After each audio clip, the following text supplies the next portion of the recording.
का अभिषेक करो, प्रभु का अभिषेक करो, मस्त का अभिषेक करो, प्रभु का अभिषेक करो, मस्त का अभिषेक करो, प्रभु का अभिषेक करो। खुशियों की बेला आ गई है, प्रभु की छवि मन को भा गई है, प्रभु की छवि मन को भा गई है।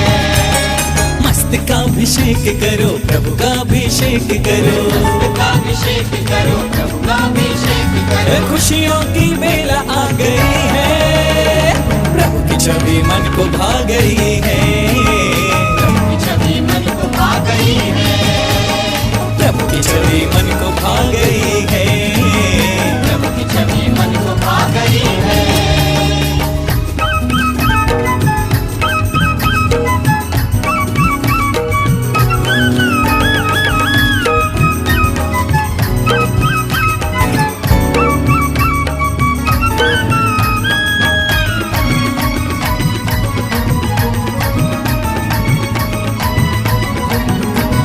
पहली बार हस्तिनापुरी में तीन प्रभु की मूर्तियां बनी हैं, शांति कुंज अरहनाथ जिनवर तीन तीन पद से सहित है सब, इन सभी को नमन करो, जन्मभूमि यजन करो, इन सभी को नमन करो, जन्मभूमि यजन करो, सभी को नमन करो, जन्मभूमि यजन करो। खुशियों की बेला आ गई है, प्रभु की छवि मन को भा गई है, प्रभु की छवि मन को भा गई है, प्रभु की छवि मन को भा गई है, प्रभु की छवि मन को भा गई है।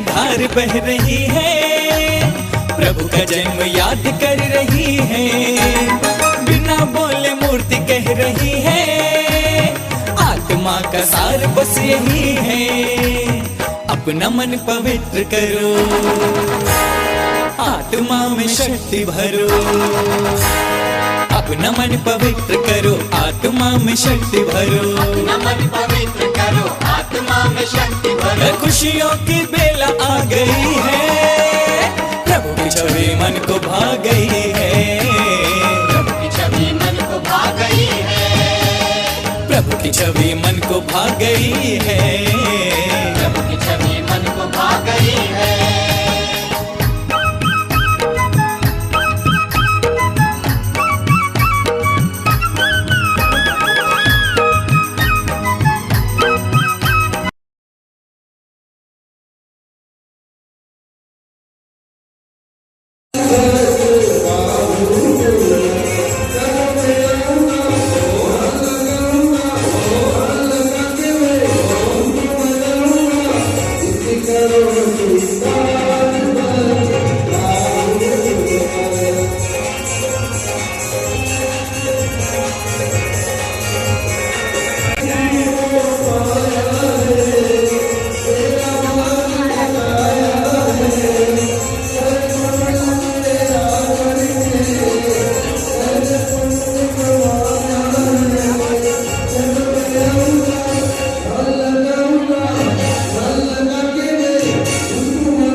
सिद्धिभ्याम्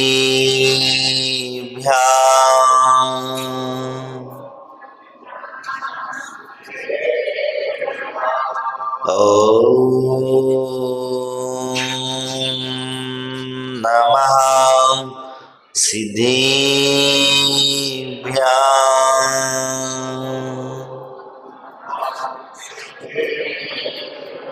ॐ नमः सिद्धेभ्याम्।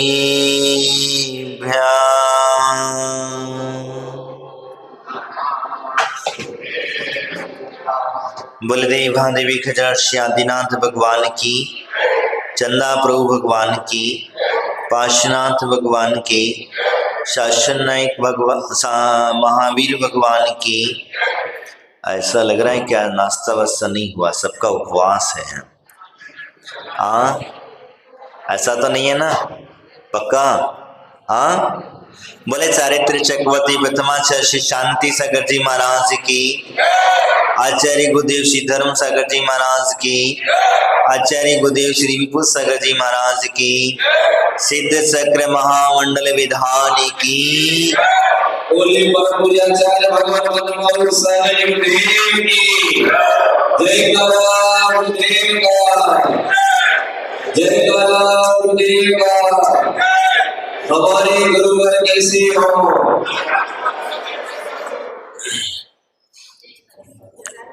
बंधु, भगवान चंद्र की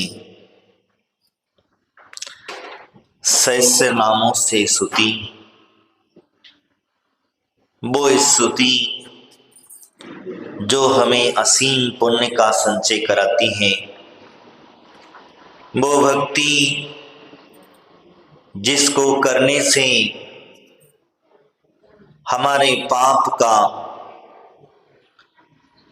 कम होने लग जाते हैं, वो भक्ति जिसे सौधर्म इंद्र आकर के भगवान के समक्ष अपने दोनों हाथों को जोड़ करके खड़ा हो जाता है और जब है स्तुति करना प्रारंभ करता है तो नाम स्तुति जिसको कहा जाता है, वो चक्रवर्ती जब भगवान के समुद्र में जाकर के भगवान के 1008 नामों से स्तुति करता है और वही स्तुति के माध्यम से हम भी यहाँ से बैठ करके भगवान सिद्धों की आराधना कर रहे हैं, क्योंकि हमें भी सभी को सिद्ध परमेष्टि बनना है।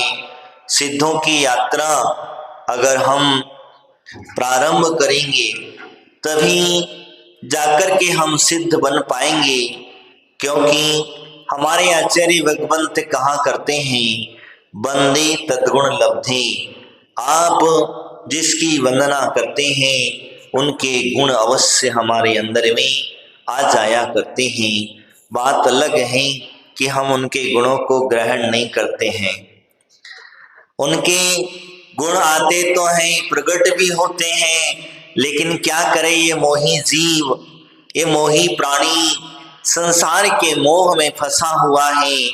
जानता तो है ये सब असार है, लेकिन क्या करे महाराज, छूटता नहीं है। क्योंकि छूटने के समय पर जब बात आती है छोड़ने की, तो वो कहीं ना कहीं किसी न किसी के मोह में फंस जाता है और फिर वही 84 के चक्कर में पड़ जाता है। यही कारण है कि बार बार हम जब भगवान की स्तुति करते रहेंगे, दान पूजा आदि करते रहेंगे, तो एक ना एक दिन वो समय भी आएगा कि एक दिन एक झटके के माध्यम से हम इस संसार की मोह माया को छोड़ करके उस मोक्ष मार्ग की यात्रा पर हम प्रारंभ करेंगे। यही सबसे बड़ी विशेषता कही जाती है, क्योंकि भगवान के 1008 नामों से जो हम स्तुति करते हैं, वो कहते हैं वो बड़ा पुण्य का क्षण होता है।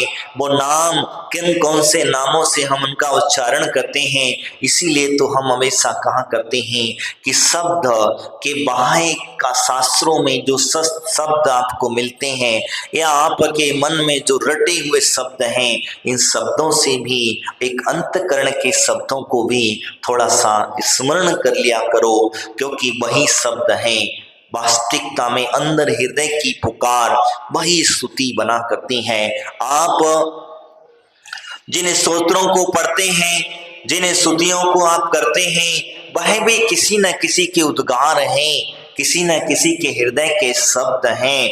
तुम्हारे हृदय के शब्द नहीं हैं वो, तुम तो बस उनके सहारे से चल दिया करते हो, अपनी भक्ति प्रकट कर दिया करते हो, क्योंकि भक्ति प्रकट करने के लिए कोई ना कोई सहारा चाहिए। क्योंकि हमें आज वर्तमान के युग के अंदर में एक सहारे की आवश्यकता पड़ती है, तो वो सहारे का काम करता है पूर्वाचार्यों के लिखे हुए वो स्तोत्र, वो भक्ति ग्रंथ, वह हमें सहारा बन करके कार्य करते हैं। और हम उन पूर्वाचार्यों को प्रमाण मान करके, उनकी भक्ति को प्रमाण मान करके, क्योंकि पूर्वाचार्यों ने जो भक्ति की थी वही भक्ति के भाव हमारे भी जागृत होते हैं, इसीलिए हम भी ये भावना भाते हैं, कहीं प्रभु यही भक्ति हमें दे दीजिए, जो पुण्य आपके प्रभु जो गुरुओं ने कमाया था, जो गुरुओं ने चमत्कार दिखाया था, वही चमत्कार मेरी भी भक्ति में नजर आ जाए। लेकिन होता इतना है कि गुरुओं के पास जो श्रद्धा थी, जिन्होंने जिन स्तुतियों को रचा था, उनकी जो श्रद्धा थी, वो श्रद्धा तुम्हारे पास नहीं है। तुम डामाडोल स्थिति में पड़े हुए हो, घड़ी में कहते हो कि मैं जिंद्र की आराधना कर लो, घड़ी में कहते हो धर्म पत्नी की भी थोड़ी सी आराधना कर लो। हाँ, हमारे तेजा भैया कह रहे हैं महाराज, अगर धर्म पत्नी की आराधना नहीं करेंगे तो भोजन कैसे मिलेगा? हाँ, कमजोर कोई नहीं है, ये चीज समझ करके चलिए प्रमोद जी, कमजोर कोई नहीं है। लेकिन मेरी माताओं, ये बात ध्यान रखना, मैं जो तुमसे कहने जा रहा हूं, क्योंकि हो सकता है किसी जीव के, क्योंकि तुमने भी कभी पुरुष पर्याय को धारण किया होगा, तुमने भी उस पुरुष पर्याय में आए होगे, क्योंकि ये इस प्रकृति का नियम है। क्योंकि जो व्यक्ति पुण्य का संचय करता है, जो व्यक्ति अच्छे कार्य करता है, जो व्यक्ति दान पूजा आदि करता है, वो जीव स्त्री पर्याय में हमेशा नहीं रहता। और इसलिए देखिए, तीर्थंकरों के समोसरण के अंदर में जब गणना करोगे तो सबसे ज्यादा मिलेंगी ये माताएं, हमारी माताएं, मतलब समझ चुके हैं, ये माताएं बहनें हमारी वहां मिलेंगी। तीर्थंकरों के किसी भी तीर्थंकर का समोसरण उठा करके देख लीजिए, किसी का भी समोसरण उठा करके, और क्या होता है, क्योंकि इनके मन में यह भाव जागा है कि तीर्थंकर भगवान जब मोक्ष को जा रहे हैं तो हम भी इस स्त्री पर्याय का छेदन कर लें और पुरुष पर्याय को प्राप्त करके हम भी मोक्ष को प्राप्त हो जाए। लेकिन पुरुष वहीं की वहीं रह जाता है और स्त्री मोक्ष चली जाती है। यही कारण होता है। जागे से ध्यान रखना, आप सौदर्येंद्र बने हो और आपकी जिंदगी में 40 नील इंद्राणियां आती हैं। वो 40 नील इंद्राणियां सम्यक दर्शन को प्राप्त करके मनुष्य पर्याय को धारण करके मोक्ष चली जाती हैं। तत्पश्चात एक सौधर्मेंद्र मोक्ष जाता है। बताओ, तीसरी इनकी प्रमुखता ज्यादा है। तेजा भैया, इनकी प्रमुखता ज्यादा है। इन्हें अपने अपने कर्म जल्दी जल्दी खपा करके मोक्ष चली जाती हैं। ये पर्याय स्त्री की अवश्य मिली है, क्योंकि इन्होंने स्त्री कर्म का बंध किया था, इसी वजह से इन्हें स्त्री की पर्याय प्राप्त की। लेकिन जीव आपके अंदर भी वही है और इनके अंदर भी वही है। एक छोटी से छोटी चींटी को भी उठा करके लोगे तब उसके अंदर भी जीव वही है, और बड़े से बड़ा हाथी भी आप उठा लेंगे तो उसके अंदर भी जीव वही है। जीव के अंदर में कोई परिवर्तन नहीं है। अंतर इतना ही कि जीव ने जैसे जैसे कर्म किए वैसे वैसी पर्याय को प्राप्त हुआ। नाम कर्म का जैसा उसने बंद किया, उस नाम करे की वजह से उसने वैसी वैसी आकृति को प्राप्त किया।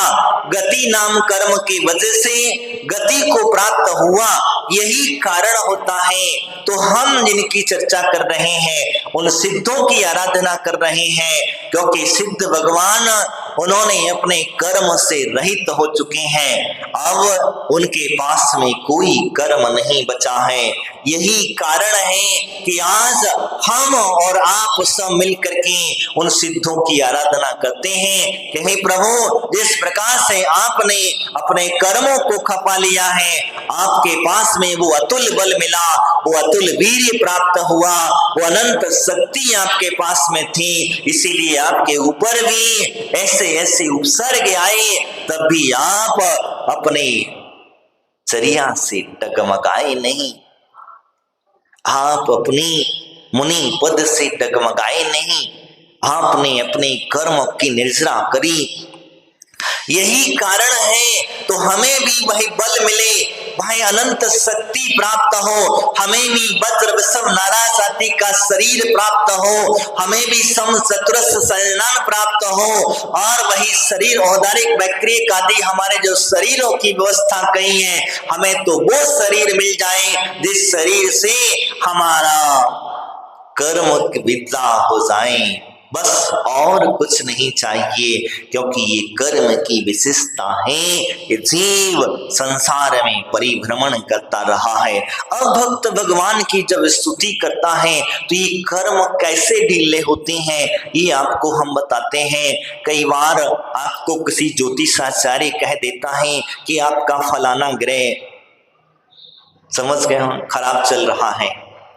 अब जब खराब चल रहा है तो क्या करना चाहिए? वो ज्योतिषाचार्य कहता है कि भगवान की भक्ति करोगे तो 9 ग्रह भी तुम्हारे अपने आप वश में हो जाएंगे। तुम 9 ग्रह के चक्कर में मत पड़ना, कहीं कि कभी कभी ऐसा हो जाता है कि हम ग्रहों के चक्कर में पड़ जाते हैं, लेकिन जो ग्रह की शांति करने वाले हैं ऐसे प्रभु को छोड़ दिया करते हैं। हमारे गुरुओं को हम लोगों ने अवहेलना अपेक्षा कर दिया करते हैं, क्योंकि यही कारण है ये भूत पिशाच वेंतर ज्योतिष आदि ग्रह जो हैं जो तुम्हारे पीछे पड़ते हैं, ये सबसे बड़ा रीजन यही है कि जो व्यक्ति सच्चे देव शास्त्र गुरु के ऊपर में श्रद्धा करता है उसके ऊपर ये कोई भी असर नहीं करता, ये कोई नहीं असर करता।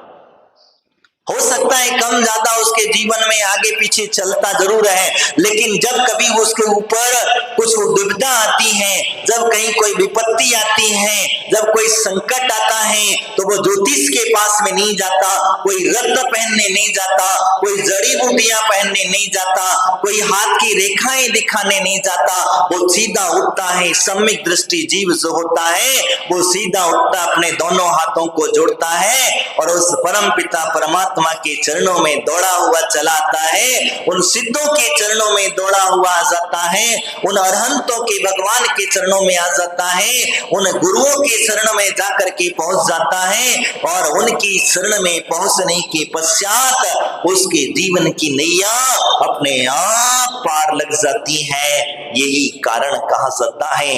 बंधुओं, जीवन में अगर वास्तविकता में हमारे आचार्य भगवंतों ने कहा तो 4 ही शरण सबसे श्रेष्ठ है, 4 ही शरण सबसे श्रेष्ठ है। 5वीं शरण में मत जाना।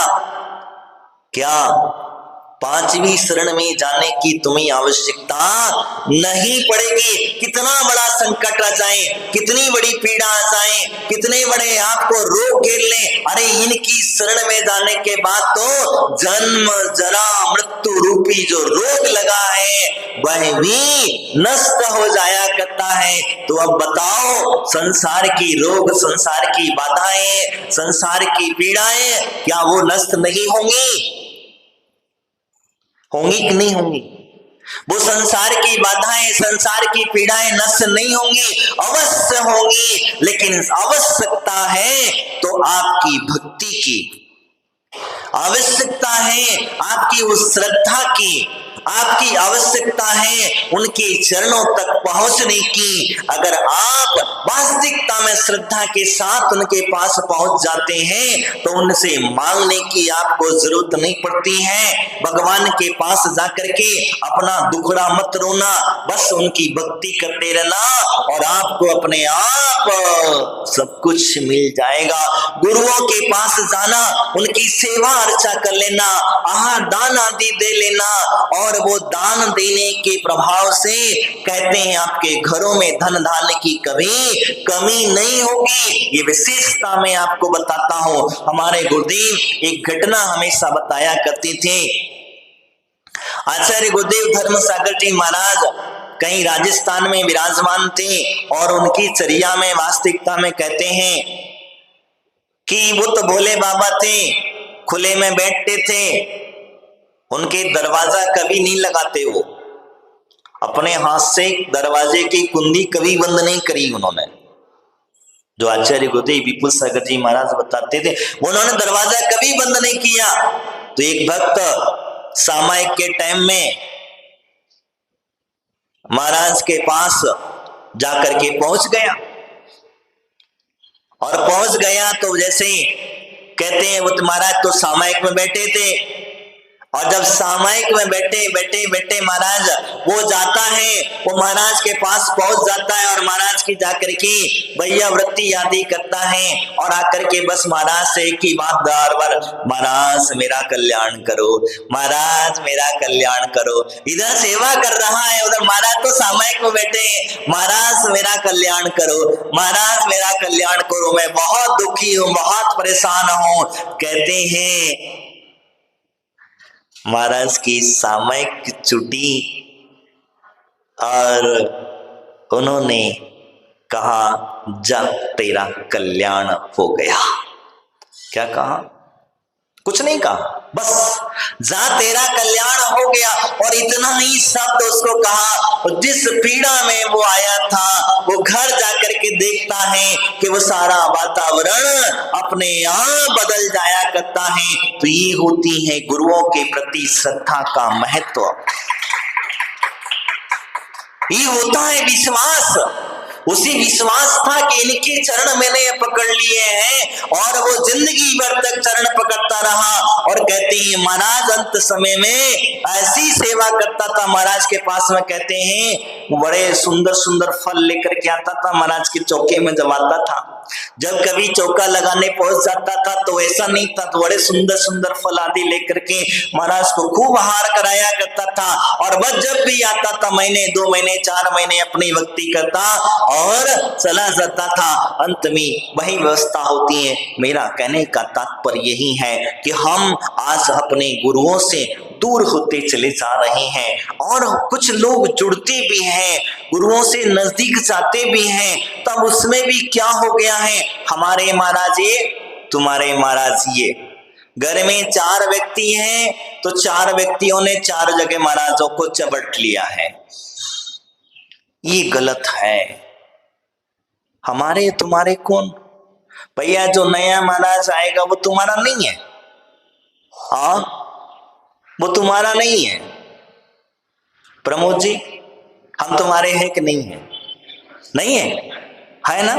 पक्का? हाँ आप लोग कह दो।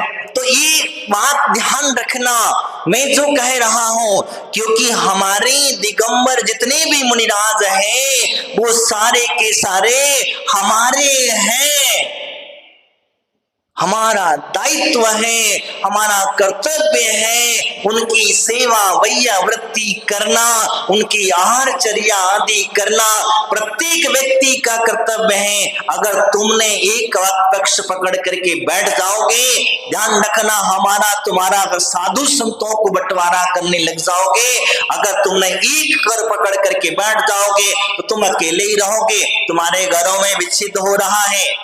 मैंने इस विषय को लेकर के बहुत बार चिंतन किया, बहुत बार विचार किया, ऐसा क्या कारण होता है कि हमारे घर धीरे धीरे करके बंटवारा होता चला गया, धीरे धीरे करके हमारे घर जो है छोटे होते चले गए। जहां 50-50, 150-150, 200-200, 300-300 आदमी का एक पूरा का पूरा घर परिवार रहता था और मुखिया का एक शासन चला करता था, एक राजा के ठाट बाट की तरह उसका परिवार चलता था। लेकिन आज क्या है, पिता की पुत्र नहीं सुनता, पुत्र की पिता नहीं सुनता। अरे मैंने यहां तक देखा है कि पिता पुत्र कहीं रहते हैं, पिता कहीं और रहता है, बेचारे बूढ़े हो चुके हैं, और पुत्र कहीं बेचारा विदेश में जाकर के नौकरी कर रहा है। अब मुझे बताओ, जहां बुढ़ापे में लाठी, बुढ़ापे में सहारे की आवश्यकता थी, तब बेचारे क्या करें, किसके सहारे रहें? क्या कारण है? यहाँ जैसी स्थितियां हमारे घरों में पनपने लग गए। तो बंधुओं, हमने अपने गुरुओं को, अपने मुनिराजों को जो बांट लिया है, इस वजह से तुम्हारा घर भी बट गया है। धीरे धीरे ध्यान रखना। और तुम अगर बांट लोगे, ठीक है, मैं कहता हूं तुमने बांट भी लिया है, तो बांटने के बाद अभी भी कम से कम उन गुरुओं से ये तो नहीं कहा तुमसे कि तुम्हारे नगर में कोई मुनि महाराज आए तो उनका चौका मत लगाना, ये कहा था क्या? किसी महाराज ने, किसी मुनिराज ने तुम्हारे गांव में आए, उनकी आरती पूजन नहीं करना, तुम उनकी वैयावृत्ति नहीं करना, तुम उनकी भक्ति नहीं करना, तुम उनको दान आदि का जो व्यवस्था है वो नहीं करना, तो वो तो नहीं कहा ना।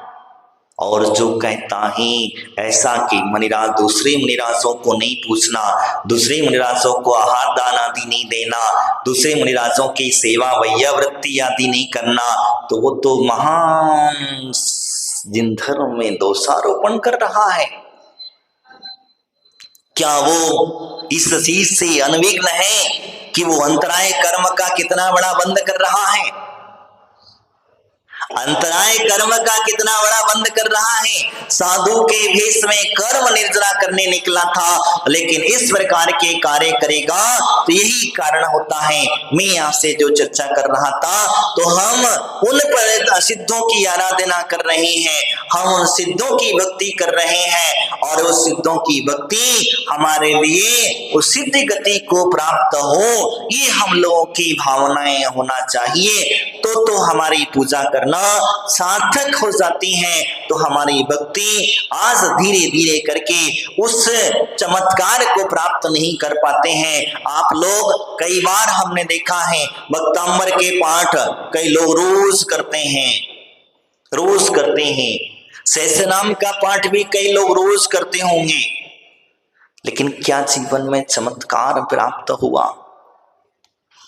बस क्या होता है, इधर सहस्रनाम में स्वाहा स्वाहा स्वाहा स्वाहा, कौन आया स्वाहा, कौन गया स्वाहा, किसने गलती करी स्वाहा, किसने कैसे अर्घ चढ़ाया स्वाहा। इस तरीके से हम लोगों की स्वाहा होता है, बस स्वाहा स्वाहा हुआ। लेकिन जो भक्ति है, हृदय से उद्गार है, वो हृदय की भावना हमारी जागनी चाहिए। भक्तामृत आदि सूत्रों के माध्यम से हमारे आचार्यों ने हमें ये संबोधन दिया, हमें ये कहा कि देखो, हमने भगवान की भक्ति करी तो हमारे जीवन में ये चमत्कार घटा। तुम भगवान की हृदय से श्रद्धा के साथ भक्ति करोगे तो तुम्हारे भी जीवन में चमत्कार घट जाएगा। इसीलिए हम लोग जो है मिथ्यात्व को छोड़ करके समित्व के मार्ग पर चले। मैं ये नहीं कहता हूं कि ज्योतिष आदि के पास में नहीं जाना, मैं ये नहीं कहता कि रत्न आदि काम नहीं करेंगे, हो सकता है तुम्हारा पुण्य, लेकिन इन सब के पीछे मूल है तो वो भगवान की भक्ति ही है। तुम्हारा पुण्य होगा, अगर तुमने भक्ति की है तो हो सकता है वो एक कंकर भी तुम्हारी जेब में रख लिया जाएगा तो वो तुम्हें काम करना प्रारंभ कर देगा। मैं एक आपको छोटा सा उदाहरण बताता हूं। बहुत साल पहले मैंने वो कथानक पढ़ा था, मुझे अभी याद आया, कंकर के नाम से जो है एक व्यक्ति था। वह व्यक्ति की आदत थी सुंदर सुंदर पत्थर इकट्ठे करने की। क्या पत्थर इकट्ठा करने की आदत थी, सुंदर सुंदर पत्थर इकट्ठे करता था और जब भी जाता था, कहीं भी जाता था, वो सुंदर पत्थर लेकर के अपनी जेब में रोज एक पत्थर हमेशा रखता था। एक मित्र ने उसने कहा कि हम बहुत परेशान हैं, बहुत परेशान रहते। उसने क्या करा, अपनी जेब से एक पत्थर निकाला और उसको कह दिया, ले अपनी जो भी समस्या है इस पत्थर को कह दे। क्या ध्यान रखना, इस पत्थर को कह दी और इस कहने के बाद में इस पत्थर को अपने सिर के नीचे रख करके डेली सोना, तेरी इतने दिनों के अंदर में क्या मनोकामना पूरी हो जाएगी, लेकिन शर्त है विश्वास होगा तभी। और विश्वास भी कैसा चाहिए, 100% वाला। अगर आधा % भी कम अगर हुआ तो फिर वो काम तुम्हारा नहीं बनेगा। उसने कहा ठीक, मरता व्यक्ति क्या नहीं करता, जब कोई व्यक्ति पीड़ित में होता है तो क्या नहीं करता। उसने कहा ठीक है। अब वो संयोग देखिए, उसका पुण्य कर्म ने जोर मारा, पुण्य कर्म ने जोर मारा और कुछ ही दिनों के अंदर में उसका वो कार्य जिससे परेशान था वो काम भी हो गया। अब विश्वास किस पर बना, किस पर बना? उस पत्थर पर उसे विश्वास हो गया। लेकिन मैं आपसे पूछता हूं, क्या उस पत्थर ने वो काम किया? क्या उसके विश्वास ने काम किया? क्या उसके कर्म जो थे अशुभ कर्म वह खप गए और शुभ कर्म का उदय आ गया? उसने काम किया, किसने काम किया?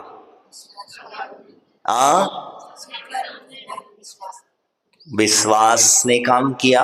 नहीं, उसकी जो कर्म अशुभ थे वह खप गए, नष्ट हो गए, शुभ कर्म का उदय आ गया और शुभ कर्म के उदय से वजह से ही वो पत्थर देने वाला व्यक्ति मिल गया और वो पत्थर दे दिया। लेकिन वो कहता है कि मेरा तो भला उस पत्थर की वजह से हुआ।